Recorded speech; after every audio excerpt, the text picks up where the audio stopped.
Bloomberg's Vancouver Bureau Chief Chris Donville just spoke exclusively to the CEO on the phone. Chris, thanks for joining us.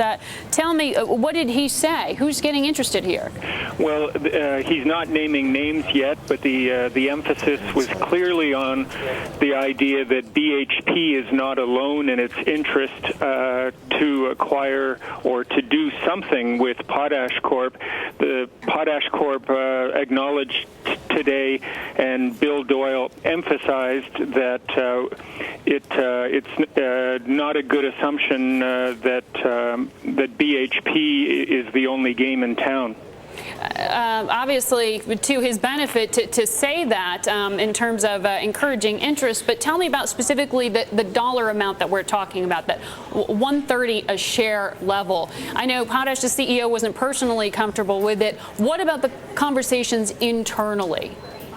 Well, internally and with he talked about some of the conversations that he's had with his big shareholders.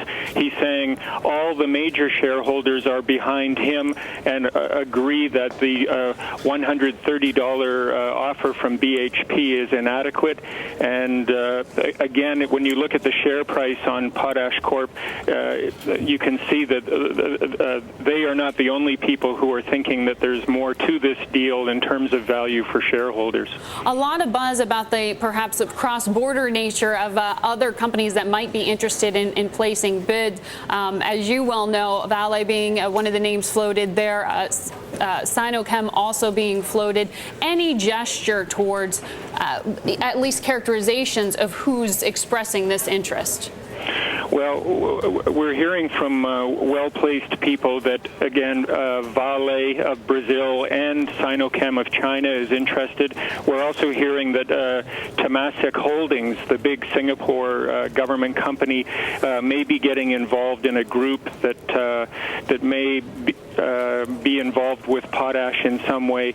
So, again, the message from Bill Doyle today was that there may be more companies popping up than were initially expected. People at first thought that perhaps Rio Tinto might be involved, and then talk of Vale and of course China. So who knows? But he's saying that there may be more than people thought at first. Interesting as that pool seems to widen. Temasek, interesting name there. Thank you very much, Chris, for bringing us that following your exclusive conversation with the CEO of Potash.